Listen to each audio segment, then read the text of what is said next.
अज़ीज़ान मिल्लत इस्लामिया, जुम्मतुल मुबारक का मुबारक मौका है।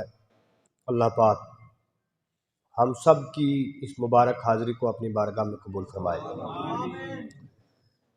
मैंने गुज़श्ता जुमे से गुज़श्ता को अर्ज़ की थी कि ये टॉपिक मैंने ऑलरेडी 2 जुम्मों को लिया है, लेकिन फिर भी अहबाब की फरमाइश भी थी और किसी वजह से रिकॉर्ड भी ना हो सका, जिसकी वजह से मैंने लास्ट जुमे के लिए कहा था कि मैं 2 मौज़ूआत को ले लूँगा, एक औलियाए किराम और साथ में तबर्रुकात का सिलसिला ये क्या है। मैं इन दोनों को गुज़श्ता जुमे को लेना चाह रहा था, लेकिन वक्त की किल्लत के पेश नज़र बामुश्किल एक मौजू पाया तकमील तक पहुँचा और दूसरा अपनी जगह मौजूद है। आज मैंने सोचा कि इसी मौजू को मैं, जिसके लिए मैंने इरादा किया था कि गुज़श्ता जुम्मे की बात करूँगा, लेकिन वक्त ना रहा, आज इसके ऊपर मैं कुछ देर आपसे गुफ्तगू कर लूँ। अल्लाह पाक का लाख लाख शुक्र एहसान है कि आपकी इस मस्जिद में दूर दराज से लोग आते हैं। यह आप लोगों की मोहब्बत है और अल्हम्दुलिल्लाह रब्बिल आलमीन आज हमारे कौन से कुछ लोग जम्मू आए हुए थे तो खुसूसी तौर के ऊपर हमारी मस्जिद में आए हुए हैं।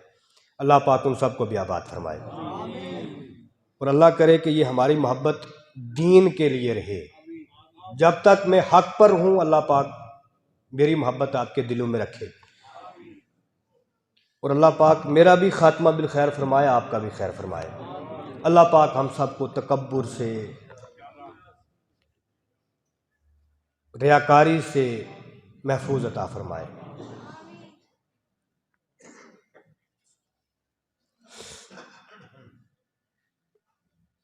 अल्लाह पाक इरशाद फरमाता है, वक़ाला लहुम नबियुहुम इन्नल्लाह क़द बअसा लकुम तालूता मलिका।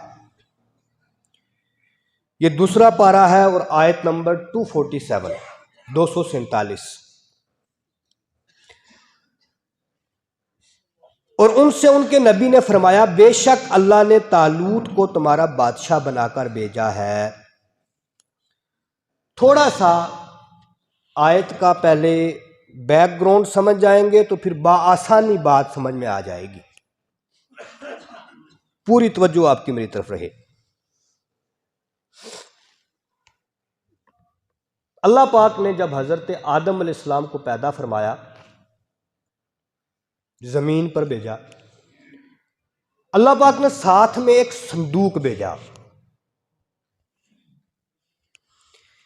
जिसके अंदर सुर्ख याकूत के अंदर अल्लाह पाक ने तमाम अंबिया किराम की तस्वीरें रखकर भेजी।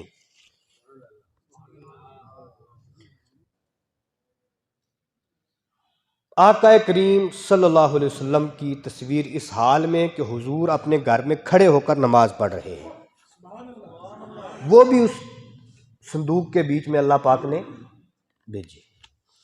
इससे ये बात भी समझ में आती है कि अल्लाह पाक जिनको नबी बनाता है वो किसी तकवे की बुनियाद पर नहीं, किसी अपने ज़ाती अमल की बुनियाद पर नहीं, अल्लाह पाक पहले से चुन के रखता है कि मैंने अपना नबी किसको बना के भेजना है। अच्छे अमल से बंदा अच्छा मोमिन, फिर अच्छे मोमिन से बंदा तरक्की करके एक आला दर्जे का वली बन सकता है, लेकिन नबी बंदा अपने अमल से नहीं अल्लाह के इख्तियार से बनता है और अल्लाह जिसको चुन के रखता है नबी वही बनता है। ये ताबूत जब आया तो मुंतकिल होते हुए हजरत मूसा अलैहिस्सलाम के पास पहुंचा। किसके पास पहुंचा? पूरी तवज्जो से आप मेरी ये बात सुनेंगे। मेरी कोशिश रहती है कि जो मौजू एक बार गुजर जाए दोबारा उसको मैं रिपीट ना करूं, लेकिन ये फरमाइश ज्यादा थी इसलिए कर रहा हूं। पूरी तवज्जो से इसके ऊपर आप बात सुनना दें।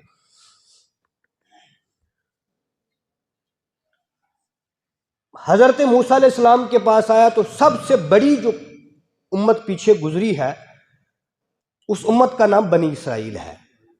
इसके अंदर 12 कबीले थे। कितने कबीले थे? 12 कबीले। गुज़श्ता उम्मतों में, हुजूर की उम्मत नहीं, गुज़श्ता उम्मतों में सबसे बड़ी उम्मत किसकी थी? हजरत मूसा अलैहिस्सलाम की, जिसको का नाम क्या है? बनी इसराइल। संदूक जब इनके पास आया तो हज़रत मूसा अलैहिस्सलाम ने इसके बीच में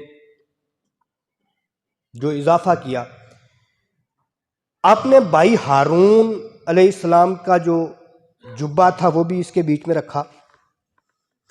तौरात की जो तख्तियां थीं वो भी अल्लाह पाक ने जो नाजिल फरमाई हज़रत मूसा अलैहिस्सलाम पे कोहे तूर के ऊपर, वो तख्तियां भी हज़रत मूसा अलैहिस्सलाम क्या करते, इसी संदूक में रखते। कितनी चीज़ें हो गई? 2। पहले से जो नाजिल हुई वो क्या थी? अंबिया इकराम की तस्वीरें। कितनी हो गई? 3।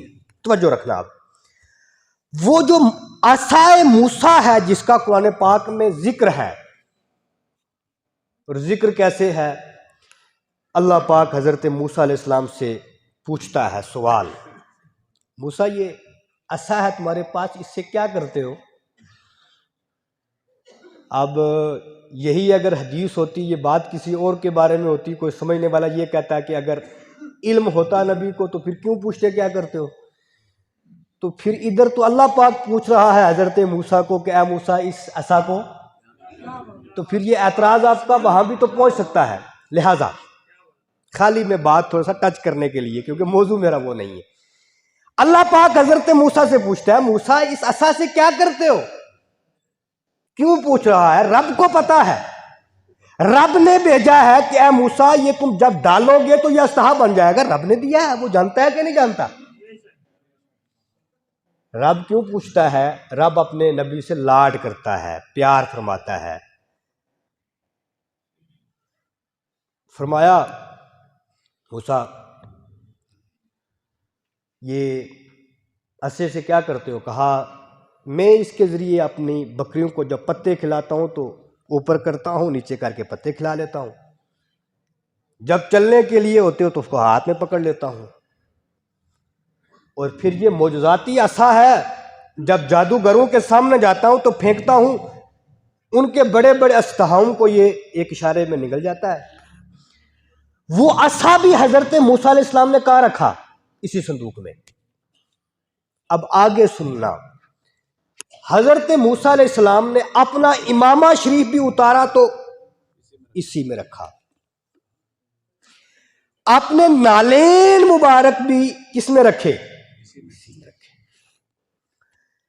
अब बनी इसराइल के पास ये जो ताबूत है, तो ये ताबूत अल्लाह की एक अजीम निशानी है इनके बीच में। मेरे लिए बड़ी खुशी की बात है कि आज मेरी इस महफिल में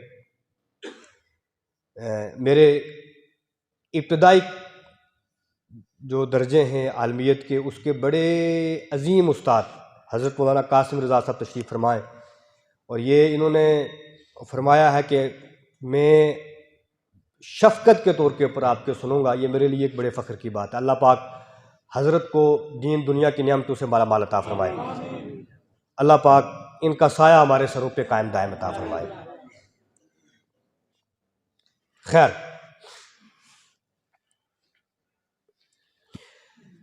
बनी इसराइल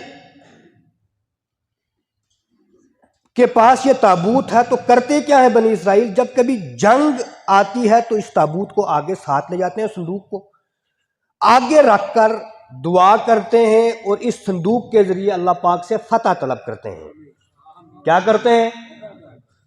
अल्लाह पाक उनको फतह दे देता है। जब कभी कोई दुआ करनी हो, बारिश है नहीं है, और कोई मसला दर पेश आ जाए, तो इस संदूक को सामने रखकर अल्लाह पाक की बारगाह में क्या करते हैं? आपको मेरी बात समझ आ रही है? संदूक के बीच में है क्या है? नीचे से शुरू करें। हजरत मूसा अलैहिस्सलाम की चप्पल, नालेन मुबारक। चप्पल इसलिए बोलो ताकि ये लगे पता कि नालेन का कंसेप्ट ये होता है कि शायद कोई निराली चीज है। चप्पल एक आम चीज है, लेकिन जब वो नबी के कदमों से लग गई तो अब उसका दर्जा क्या हो गया? शाबाश। अब क्या हो गया?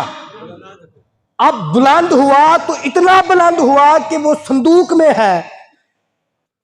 इमामा सर की चीज है, संदूक में है।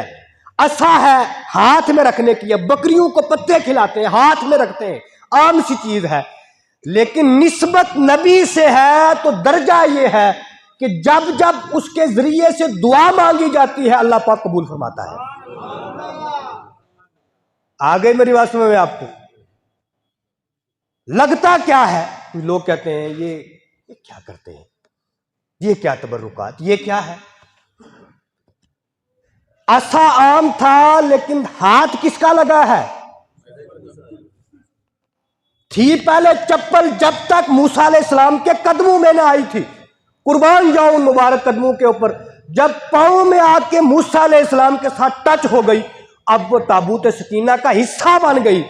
जब हिस्सा बन गई तो रब की बारगाह में उसका भी वसीला पेश किया जा रहा है। आपको आ रही है मेरी बात समझ में? फिर क्या हुआ? हुआ ये कि ये ताबूत रहा बनी इसराइल के पास। बनी इसराइल बिगड़ गई। वो जो दीन हजरत मूसा अलैहिस्सलाम देकर गए थे उससे हटने हो गई। क्या हो गई? कश्मीर वलियों की सरजमीन है। किसकी सरजमीन है? कहते हैं 1,24,000 वली कहां है? कश्मीर के जहां हल नहीं हो रहे हैं, वहां हल ना होने की वजह यह है कि कौम उन बुजुर्गों से हटती जा रही है। जो तालीमात बुजुर्ग दे के गए उसके ऊपर झगड़े शुरू हैं। ऊंची आवाज से जिक्र करें ना करें ये बात है कोई? दुआ पढ़ें कि ना पढ़ें ये कोई बात है सवाल करने की? ये कोई बात है? नुकसान क्या है उसका? नुकसान ये है कि जब कौम हटती चली गई तो फिर क्या होता है सुने। फिर यह हुआ कि जब कौम बनी इसराइल हटने लगी तो अल्लाह पाक ने उस ताबूत को उस कौम से छीन लिया। क्या कर लिया? छीन लिया। इसलिए आज अगर हिंदुस्तान के मुसलमान फिर से अमन, सुकून, शांति चाहते हैं, उन अकीदों को अपने अंदर से निकालने की जरूरत है जिनकी वजह से हमारे ऊपर ज़वाल आ रहा है। अब हुआ यूं कि अल्लाह पाक ने जब उस कौम ने उस ताबूत सकीना की अजमत ना पहचानी तो उसका नुकसान ये हुआ कि अल्लाह पाक ने कौम अमालिका को बनी इसराइल के ऊपर हावी कर दिया। जंग हुई। जंग के बाद उन्होंने उस ताबूत को छीना और छीन के लेकर चले गए। जब लेकर चले गए तो लेकर उन्होंने ये सोचा कि ये जो है ये जिनके तबर्रुकात हैं उनका और अकीदा हमारा अलग है, लिहाजा इस संदूक को किसी गंदी जगह पर लेकर दफन किया जाए। ताबूत सकीना को लिया और लेकर एक कचरा जहां फेंकते थे वहां दफन कर दिया। जब दफन किया तो हुआ ये कि अल्लाह पाक ने कौम अमालिका की 5 बस्तियों को मर्ज में मुब्तला किया और खत्म कर दिया। लिहाजा तबर्रुकात की तौहीन अगर वो लोग भी करें जो इसके मुकल्लफ नहीं हैं, जो दीन को मानते नहीं हैं, अल्लाह पाक उनको भी मोहलत देता नहीं है। इसलिए जिन लोगों ने कुरान के साथ में खेला है, कुरान को जलाया है, इंशाअल्लाह अल्लाह ने चाहा तो वो इबरत का निशाना इंशाअल्लाह बनेगा कि नहीं बनेगा? इंशाअल्लाह। तवज्जो।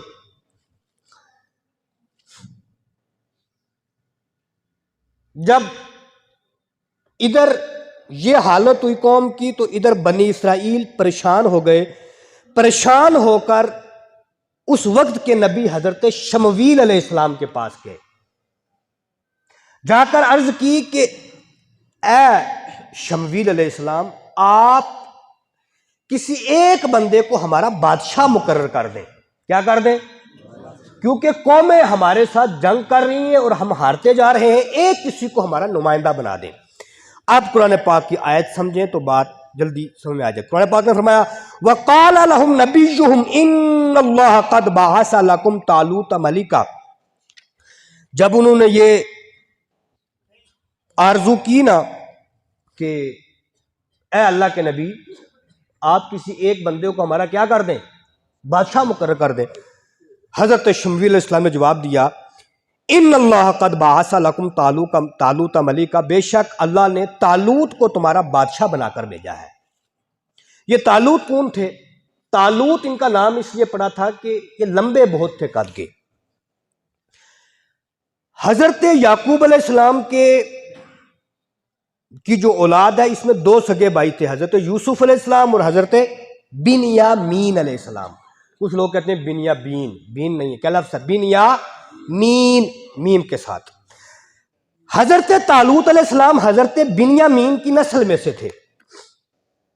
हजरत तालूत अलैहिस्सलाम इनके लिए लिखा नहीं है कुतुब में, अब वजह क्या है ये बात की बात। खैर, जब कौम उनके पास गई तो हजरत शमील इस्लाम ने कहा कि जो तालूत है अल्लाह पाक ने इसको तुम्हारा बादशाह बनाकर भेजा है, इसको अपना बादशाह मान लो। कौम ने आगे से एतराज किया, क्या कहा? क़ालू अन्ना यकूनु लहुल मुल्कु अलैना व नहनु अहक्कु बिल मुल्कि मिन्हु व लम यूता साअतम मिनल माल। कहने लगे कि ये कैसे हमारे बादशाह होंगे, हम इससे ज्यादा सल्तनत के मुस्तहिक हैं और इससे माल में भी वुसअत नहीं दी गई। एतराज ये किया कि याकूब अलैहिस्सलाम के जो बेटे लावी थे, नबूवत चली गई उनके बीच में, और जो सल्तनत थी वो याकूब अलैहिस्सलाम के बेटे जो याकूब हैं, याकूब अलैहिस्सलाम के जो बेटे यहूद हैं उनमें चली गई। ये जो तालूत है ना तो ये लावी की नस्ल में से है और ना यहूद की नस्ल में से है, लिहाजा इसको हम अपना बादशाह मान सकते नहीं। तीसरी वजह यह बात बयान की कि ना तो इसके पास पैसा है, अगर इसके पास माल दौलत सरवत होती तो भी हम इसको क्या कर लेते? मान लेते। जब ये किया तो अल्लाह पाक के प्यारे नबी हजरत शमूएल अलैहिस्सलाम ने जवाब दिया, क़ाला इन्नल्लाह हस्तफ़ाहु अलैकुम व ज़ादहु बस्ततन फिल इल्मि वल जिस्म। कहा सुनो, ये जो बादशाह मुकर्रर कर रहा हूं इसको मैं तुम्हारा, ये मैं अपनी तरफ से नहीं कर रहा हूं, इसको अल्लाह पाक ने तुम्हारे लिए बादशाह बनाकर भेजा है। किसने बनाया है? इन्नल्लाह हस्तफ़ाहु अलैकुम, इसको अल्लाह पाक ने आपके ऊपर चुना है। वज़ादहु बस्ततन फिल इल्मि वल जिस्मी, वो जो तुम एतराज कर रहे हो कि ना ये सल्तनत वाले खानदान से है ना नबूवत वाले से है, ना इसके पास पैसा है। कहा सुनो, बादशाहत के लिए ना पैसे की जरूरत है ना किसी आलीशान खानदान की जरूरत है। कहा ये कोई विरासत नहीं है, अल्लाह पाक जिसको चाहता है ये बादशाहत दे देता है। और कहा सुनो, ज़ादहु बस्ततन फिल इल्मि वल जिस्मी, बादशाहत के लिए दो चीजों का होना जरूरी है, वो दो की दो अल्लाह पाक ने तालूत के अंदर रखी है। क्या क्या? ज़ादहु बस्ततन फिल इल्मि वल जिस्म, अल्लाह पाक ने इस तालूत को जिस्म में भी कवि बनाया हुआ है, लेकिन ताकत से ज्यादा जरूरत होती है इल्म की, अल्लाह पाक ने इसको इल्म भी दिया है। बादशाहत का म्यार क्या है? इल्म और जिस्म, ताकत और बहादुरी। अल्लाह पाक ने तालूत को क्या किए हैं? दोनों दिए हैं। लिहाजा क्या करो, इस तालूत को अपना बादशाह मान लो। शाबाश। फरमाया वल्लाहु यूती मुल्कहु मन यशा, और कहा दूसरी बात सुनो, अल्लाह पाक जिसको चाहता है अपनी मिल्कियत में से बादशाहत देता है। तुम्हें किसी के ऊपर इख्तियार नहीं है कि तुम ये बोलो कि ये बादशाहत के काबिल है या नहीं है। वल्लाहु वासिउन अलीम, अल्लाह पाक बहुत वुसअत इल्म वाला है, वो जानता है कि तुम्हारी बादशाहत के काबिल बेहतर कौन है और कौन इसके काबिल नहीं है। लिहाजा दो तीन चीजों का इधर से ख्याल रखें। एक ये कि जो ईमान है, आप तमाम अहबाब से गुजारिश है कि आगे आके तशरीफ ले आए। ये हमारे चौधरी अकबर साहब बीमार हैं, फिर भी ये बाहर अभी माशाल्लाह से फर्श साफ कर रहे थे। दुआ करें अल्लाह पाक इनकी खैर अता फरमाए। और आपसे गुजारिश है कि आप भी आगे आगे आते जाएं और मेरी दुआ है कि जितनी अच्छी मेरी मस्जिद की कमेटी है कि मस्जिद में कमेटी होते हुए बाहर खुद सफाई करते हैं, अल्लाह पाक ऐसी कमेटी हर मस्जिद में अता फरमाए। और जो अल्लाह के घरों को साफ करता है, अल्लाह पाक उनके दिलों को साफ फरमाए। तवज्जो, 3-4 बातें जहन में तवज्जो के साथ। पहली बात यह कि ईमान नाम है वल्लज़ीना युमिनूना बिल गैब, जो गैब के ऊपर ईमान लाए। गैब की सिंपल डेफिनेशन क्या है? गैब वो है कि जो 5 सोर्सेज ऑफ नॉलेज से बाहर हो। क्या है 5 सोर्सेज ऑफ नॉलेज? देख के पता किया, मर्द है, औरत है, काला है, नीला है, पीला है। आंख है, एक सोर्स है, देखते हैं पता चलता है। दूसरा, सुना, एक सोर्स है, पता लगा इंसान की आवाज है कि गधे की है, मर्द की है कि औरत की है, सोर्स है। कितने हो गए? 2। तीसरा, चखा, लगा पता खट्टा है कि मीठा है, सोर्स। 3। चौथा, सूंगा, कुव्वत शामा जिसको बोलते हैं, सूंघ के लगा पता खुशबू है या बदबू है। कितने हो गए? 4। कुव्वत लामिसा, छूने वाली कुव्वत, छू के लगाया पता गर्म है या ठंडा है। ईमान इस चीज का नाम है कि इन 5 के तराजू से बाहर हो। अक्ल कब काम करती है? ये 5 सोर्सेज ऑफ नॉलेज एक चीज को लेती है, लेने के बाद सारे का सारा डाटा मुंतकिल होता है माइंड में, फिर माइंड आगे से फैसला करता है। देख के फैसला किया, फैसला किसने किया? माइंड ने। देखा किसने? आंख ने। तो मेन फैसला करने वाला माइंड, लेकिन आगे सोर्स क्या है? आंख। उसने देखा, माइंड ने डिक्लेयर किया नहीं ये मर्द नहीं औरत है। कान ने सुना, फैसला दिमाग ने किया मर्द है या औरत। चखा जुबान ने, फैसला किसने किया? माइंड ने, कि खट्टा है या मीठा। छुआ किसने? जिस्म ने, फैसला किसने किया? माइंड। लिहाजा तवज्जो रखें, ईमान ये है कि जो इन 5 से बाहर हो। रब्बे कायनात वो जात है, ना छूने में आती है, ना सूंघने में आती है, ना जायके में आती है, ना कुव्वत शामा में, ना कुव्वत बाशरा में, ना कुव्वत सामिया में, और ना कुव्वत लामिसा में। इन 5 से जो बाहर हो उसका नाम रब है। और ईमान नाम है वल्लज़ीना युमिनूना बिल गैब, जो इन 5 के ऊपर डिपेंड हुए बगैर अल्लाह को क्या कर ले? एक मान ले। चंदे के लिए आपके पास 14 तशरीफ ला रहे हैं।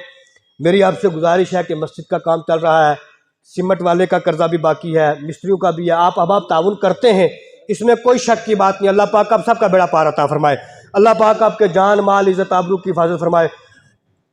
अल्लाहुम्मा सल्ली अला सय्यिदिना व मौलाना मुहम्मद व बारिक वसल्लिम सल्लु अलैहि सलातो व सलाम अलैका या रसूलल्लाह या हबीबल्लाह। तवज्जो, लिहाजा जो मैं कहना चाहता हूं, बड़ी तवज्जो के साथ मेरी बात सुने।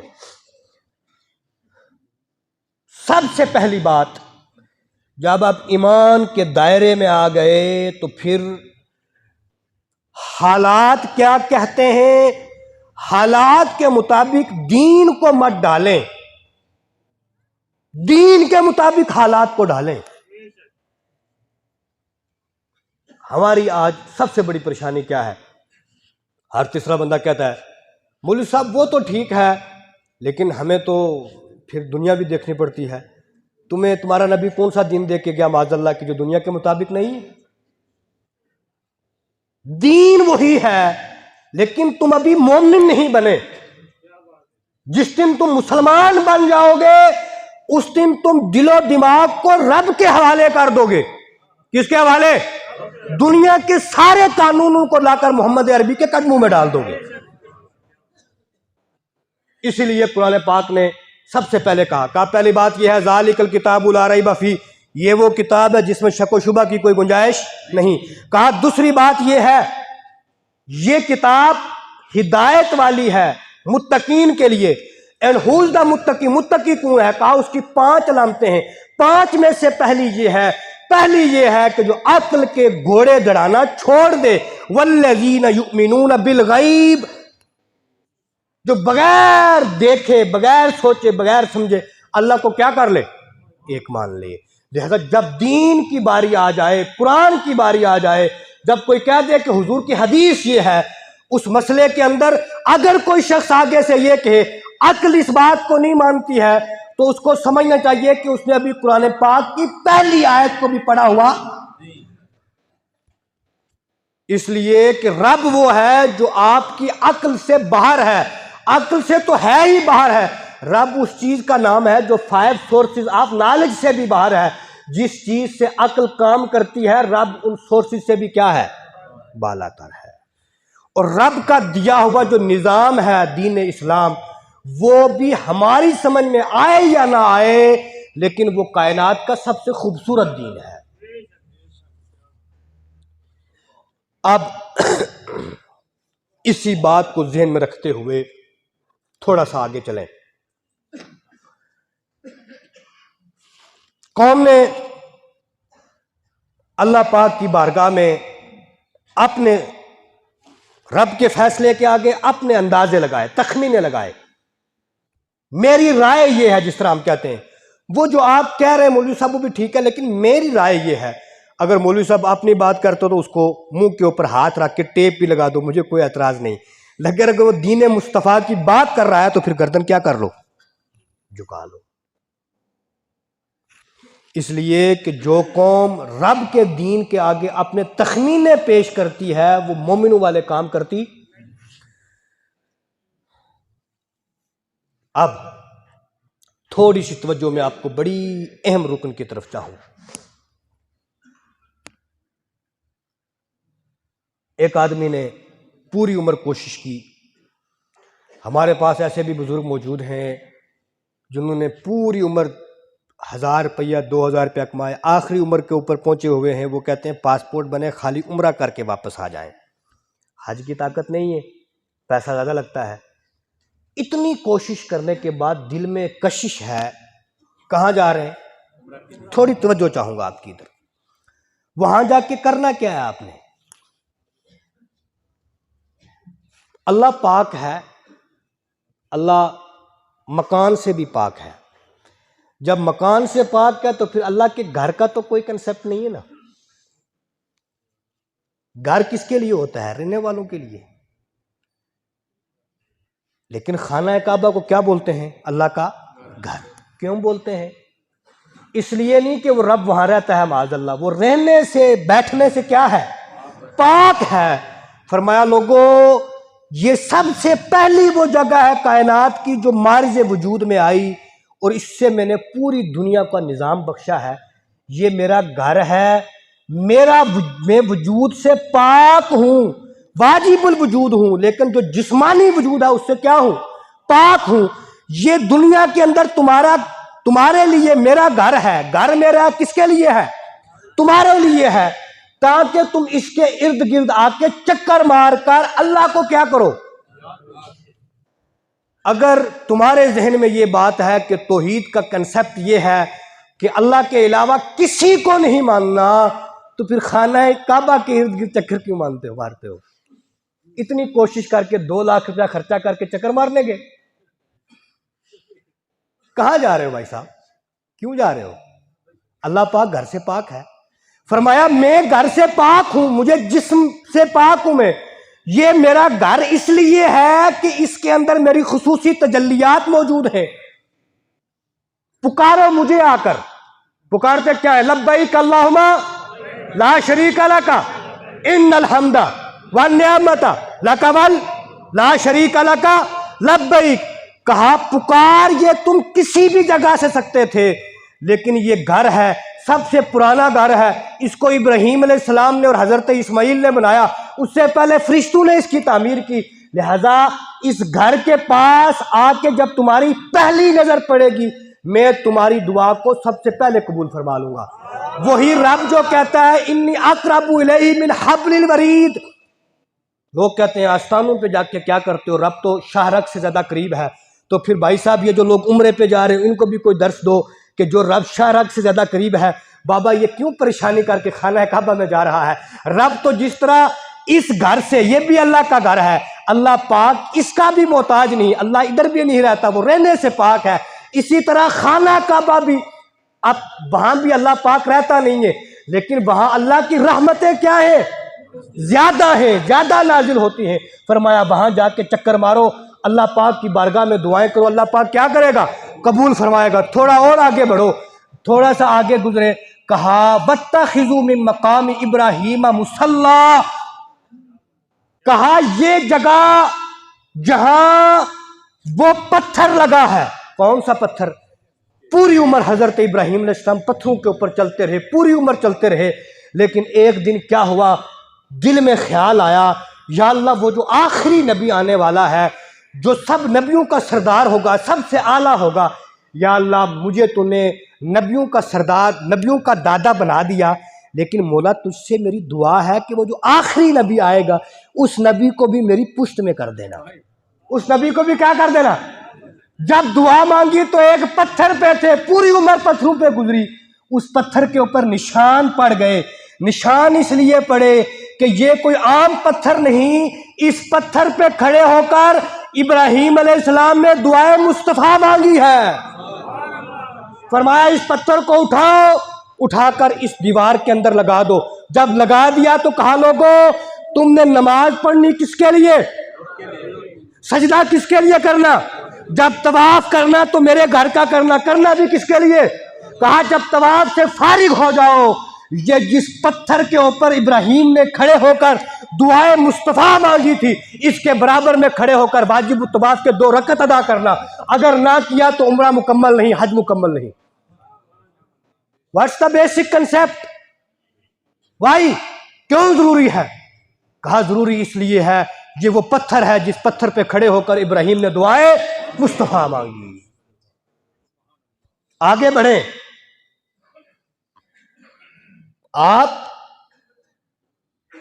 इस दावत के ऊपर, जो दावत दीन आपको बुजुर्गों से दूर कर रही है, ये खाली बुजुर्गों से नहीं, आज एक नया फितना फैला हुआ, कहते हैं जी हमें बाबू से क्या लेना देना है। बाबू का मसला नहीं, ये पूरे दीन से खारिज होते जा रहे हैं आप। आगे बढ़े, इधर वाजिब तवाफ अदा की और कैसे कर रहे हैं, जो लोग उम्रे पे गए उनको पता है, भीड़ ज्यादा है, सर सजदे में है, सर सजदे में होते हुए भी 10 लोग ऊपर से गुजर जाते हैं। उम्रा किस ने किया, हाथ खड़े करो, उम्रे पे गए हैं कुछ लोग, कितने लोग ऊपर से गुजरते हैं जी, कोई पता है, लेकिन फिर भी नमाज पढ़ते हैं कि नहीं पढ़ते, वहां ही पढ़ते हैं। हालांकि उलमा ने इजाजत दी है कि आप भीड़ ज्यादा है दाएं बाएं पढ़ लो, लेकिन लोग आज भी क्या करते हैं, वहां ही पढ़ते हैं। इसलिए कि हुक्म क्या है, वत्तखिजू मिन मकाम इब्राहीम मुसल्ला, जब वहां खड़े होकर नमाज पढ़ते हैं फिर लोग ऊपर से गुजरते भी हैं, भाई क्या मजबूरी है, कहीं आराम से पढ़ो, इतना सहने हरम पड़ा है। कहा ना ना, लोग ऊपर से गुजरे तो गुजरते जाएं, कदमों में पढ़ के लोग नमाज पढ़ते हैं, आगे बंदा खड़ा होता है, अपने आप को फोल्ड करके सजदा करता है, वहां सजदा रब की बारगाह में कर रहा होता है, लेकिन उस जगह को याद कर रहा होता है जहां रब्बे कायनात के हबीब हुजूर अकरम सल्लल्लाहु अलैहि वसल्लम के लिए हजरत इब्राहीम ने दुआ मांगी थी। थोड़ा सा आगे गुजरे, वापस आए, उधर से निकले, आगे आए, सफा मरवा के ऊपर आए, आके दौड़ रहे हैं, थोड़ा आस्ता चले, आगे नीलेन अखज़रैन आए, ग्रीन लाइटें आई, वहां से दौड़ने हो गए। ओ भाई, ये दौड़ना भी कोई इबादत है? अगर आपको ये तबर्रुकात, ये सिलसिला बाबू का दीन लगता है, ये दौड़ क्यों रहे हो, इधर क्यों दौड़ते हो? दौड़ने का शौक है तो बहुत प्यारी मर्ग है सोनामर्ग, बहुत प्यारी मर्ग है गुलमर्ग, इन कश्मीरियों से रब्ता करो, वहां जाके दौड़ो। अगर दौड़ना इबादत हो, कहा ना दौड़ना इबादत नहीं है, या अल्लाह फिर क्या है? फरमाया बात इतनी है कि मेरी हाजरा दौड़ी थी यहां, मैंने कहा मौला ये क्या दीन है, क्या है? अगर हाजरा दौड़ी तो वो अपने बच्चे की फिक्र में इधर दौड़ती थी, इधर पानी को देखती थी, इधर दौड़ती थी, हम क्यों दौड़े? कहा वो मजबूरी में दौड़ती थी, तुम्हें दौड़ना पड़ेगा, you have to do it, तुम्हें करना है। This is the basic concept of Islam. Brother, where are you going? आप कहां जा रहे हो? आप किस दीन पे हो? दौड़ के फारिग हुए, हल करवाया। लिहाजा अगर आपको लाखों रुपया खर्च करके वहां जाके दौड़ते हुए दीन की समझ नहीं आई, वापस आकर फिर गद्दार रहे, तो समझ जाओ कि ऊपर ऊपर से हो, अंदर से खाली हो,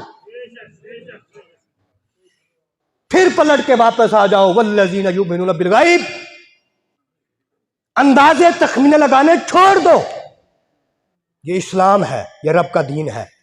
अब सुने आगे, मैं आखिरी बात करके अपनी बात को खत्म कर दूं। दुरूद पाक पढ़े, अल्लाहुम्मा सल्ली अला सय्यिदना मुहम्मद व बारिक वसल्लिम, सल्लु अलैहि सल्लतु व सलाम अलैका या रसूलल्लाह या हबीबल्लाह। ताबूत के अंदर है क्या है? एक तो वो जो अल्लाह पाक ने नाजिल फरमाया, तस्वीरें हैं किसकी? अंबिया किराम की। दूसरी बात क्या है? हजरत मूसा अलैहिस्सलाम का आसा है। हजरत मूसा की क्या है? नालेन है। हजरत मूसा का क्या है? इमामा है।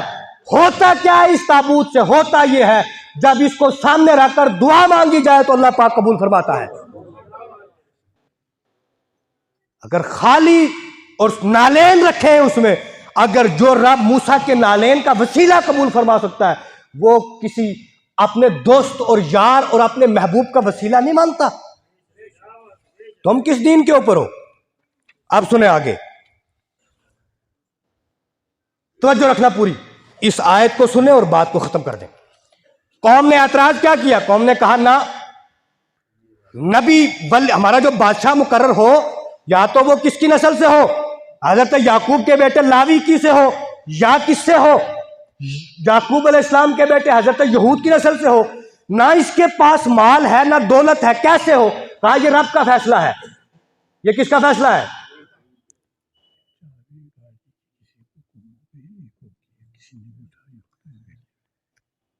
किसी को अगर एक गाड़ी या इधर इको उसकी चाबी गुम हो गई है, अगर किसी को मिली हो तो वो जरूर बताएं। ये औकाफ एडमिनिस्ट्रेटर साहब के हवाले से ये खबर मिली है, इसलिए आप चाबी इन्हीं को ला कर देते। अल्लाह सल्ली अला। तवज्जो, अब जब ये ऐतराज किया तो अल्लाह पाक ने फरमाया, रब के सामने अपने तखमीने न लगाओ, मैंने इसके अंदर दो चीजें रखी हैं, एक इल्म और दूसरा बहादुरी, जिस्म, लिहाजा ये तुम्हारा बादशाह है। अब कौम ने कहा कि अगर इसको आप हमारा बादशाह बना रहे हो तो कोई निशानी दिखाओ, कोई क्या करो। आप कुरान पाक की आयत सुनना तो मजा आ जाएगा। जो लोग समझते हैं कि ये मौलवी साहब पता नहीं कहाँ की बात करते हैं, मैंने आज तक कभी वाकया इसीलिए बयान नहीं किया। मेरा मिशन ये है, मेरा मिशन ये है कि कौम को खाली कुरान दूं और बताऊं कि ये दीन क्या है, फकत कुरान। कुरान पाक की आयत सुने, वक़ाल लहुम नबियुहुम इन्न आयत मुल्किही अन यातियकुम ताबूत फीही सकीनतुम मिन रब्बिकुम व बक़ियतुम मिम्मा तरका आलु मूसा व आलु हारून तहमिलुहुल मलाइका। कहा लोगों सुनो, तुम निशानी मांगते हो, निशानी ये है कि वो ताबूत को कुरान पाक ने डिफाइन किया। किसने डिफाइन किया? वो डेफिनेशन कुरान से सुनना। अय्यातियकुम ताबूत, निशानी ये है कि वो ताबूत तुम्हारे पास वापस आ जाएगा। ताबूत कौन सा? जो अल्लाह पाक ने तुम्हारे बुरे अमाल और बेअदबी की वजह से छीन लिया था, वो ताबूत तुम्हारे पास क्या होगा? आप देखें कुरान पाक ने निशानी क्या बयान की, फरमाया फीही सकीनतुम मिन रब्बिकुम, उसमें अल्लाह पाक ने तुम्हारे दिलों का सुकून रखा है। क्या रखा है? ये क्या बयान कर रहा हूं, सच्ची आयत नहीं, कुरान पाक आयत नंबर क्या, 247। अल्लाह पाक ने उसमें क्या रखा है? तुम्हारे दिलों का सुकून। जिस तरह अल्लाह के जिक्र से सुकून मिलता है, इस तरह हजरत मूसा की चप्पल में भी सुकून है, हजरत मूसा की आसा में भी सुकून है, हजरत हारून के इमामे में भी सुकून है। ये कुरान डिफाइन कर रहा है, अय्यातियकुम ताबूतु फीही सकीनतुम मिन रब्बिकुम, उसके अंदर सुकून रखा है। और आगे क्या है? व बक़ियतुम मिम्मा तरका आलू मूसा व आलू हारून। कोई ये ना सोचे कि मौलवी साहब ने बात अपनी तरफ जोड़े, कहा रब का सुकून है और दूसरी बात यह है उसमें मूसा और हारून अलैहिमुस्सलाम, इन दोनों की बकिया चीजें हैं, बची खुची चीजें भी किसमें हैं? उसी के अंदर हैं। उन बची खुची चीजें क्या है? असा है, इमामा है, नालेन है, चप्पलें हैं। आगे सुनना, तहमिलुहुल मलाइका, उसको नूरी मखलूक जो फरिश्ते हैं उन्होंने उठाया हुआ है। क्या किया हुआ है? उठाया हुआ है। फरिश्ते कौन है? नूरी मखलूक। काम क्या है? 24 ओवर, ना खाते हैं ना पीते हैं, रब की तस्बीह बयान करते हैं, लेकिन मूसा और हारून अलैहिस्सलाम के जो पाँव की चप्पलें हैं, जो तबर्रुकात हैं, उनको उठा के रखा हुआ है। आप कहां रहते हैं? आपको शाह हमदान के तबर्रुकात मजाक लगते हैं, शेखुल आलम मजाक लगने लग जाते हैं। और ये तबर्रुकात वो चीजें हैं जिनको फरिश्ते भी क्या करते हैं? फरमाया इन्न फी ज़ालिका लआयतन लकुम इन कुंतुम मोमिनीन। आगे कुरान पाक ने खबर कर दे दिया, कट बी केयरफुल, होशियार हो जाओ, होशियार हो जाओ। कैसे? कहा इन्न फी ज़ालिका लआयतन लकुम, कहा सुनो बेशक इसमें तुम्हारे लिए निशानी है। किसमें निशानी है? इसमें निशानी है कि अल्लाह पाक ने तुम्हें वो संदूक जिसमें अंबिया की तस्वीरें हैं, मेरे मूसा की चप्पलें हैं, मेरे हारून का इमामा है, असा है, इसके अंदर अल्लाह पाक ने जो ताबूत रखा वो तुम्हें वापस क्या कर रहा है? पहुंचा रहा है। एक निशानी ये है। और फरमाया दूसरी ये इन्ना फी ज़ालिका लआयतन लकुम, दूसरी निशानी ये है कि लोगों सुनो, इन तबर्रुकात को संभाल के रखना। क्या रखना? संभाल के रखना। ये क्या है? इन कुंतुम मोमिनीन, अगर तुम मोमिन हो तो इनकी कदर करो। अगर ऐसा ना हुआ तो इन हरफे शर्त, अगर तुम इनकी कदर ना कर सके तो तुम ईमान मालूम में से अगर तुम मोमिन हो, अगर तुम मोमिन हो, लिहाजा इनको क्या कर लो? लाजिम पकड़ लो, कदर कर लो। ये कुरान की सख्ती के साथ में वईद। अब आखिरी बात में करके 2 मिनट रह गए, 1 मिनट तो बात खत्म करूं मैं। इस पूरे आज के इस मौजू से 5 चीजें हमें हासिल होती हैं। एक ये कि जो बुजुर्गों के तबर्रुकात हैं, पहली बात तो ये है कि जो बनी इसराइल के अंबिया गुजरे, गुज़श्ता हुजूर से पहले नबियों के से जो नबी गुजरे हैं, फरमाया जो मेरी उम्मत के उलमा हैं वो बनी इसराइल के अंबिया की तरह हैं। किस चीज़ में? जो अल्लाह पाक ने मोजज़े उनको अता फरमाए थे, अल्लाह पाक उसी शक्ल में करामते आखिरी नबी की उम्मत के उलमा को अता फरमाएगा। उलमा कौन है? मेरे तरह के नहीं। उलमा है हुजूर शेखुल आलम की तरह, उलमा है हुजूर शाह हमदान की तरह, उलमा है आगे बढ़ जाए तो पीरान पीर रोशन ज़मीर शेख सैयद अब्दुल कादिर जिलानी 11वीं वाले पीर की तरह। और सुने, आलिम उसको कहते हैं जो ख्वाजा अजमेरी की तरह है। मुरीद आया, हर जुमे को आके जुमेरात को सूरा यासीन पढ़ता था, आज आया, आज आकर एक मुबीन के बाद पढ़ना भूल गया। ख्वाजा गरीब नवाज की कब्र से लुकमा मिला के इसके आगे ऐसे पढ़ो। आलिम इनको बोलते हैं। जब इनकी अजमत को जानोगे तो फिर इनके सदके से दुआएं भी कबूल होती हैं। इनकी तो बात ही दूर है। बकिया तुम मिम्मा तरा का, अगर कोई शाह हमदान के छोड़े हुए असा के वसीले से दुआ मांगे अल्लाह पाक तब भी कबूल फरमाता है। अगर कोई शाह हमदान के छोड़े हुए जुब्बे के वसीले से दुआ मांगता है अल्लाह पाक तब भी क्या करता है? कबूल फरमाता है। और अगर कोई ख्वाजा गरीब नवाज क्या यहाँ वसीला देकर, उनकी किसी चीज का वसीला देकर दुआ मांगता है अल्लाह पाक तो भी कबूल। ये है कुरान। अल्लाह पाक हम सब की खैर अता फरमाए। जितने लोग बीमार हैं अल्लाह पाक सबको शिफाए कामिला आजिला अता फरमाए।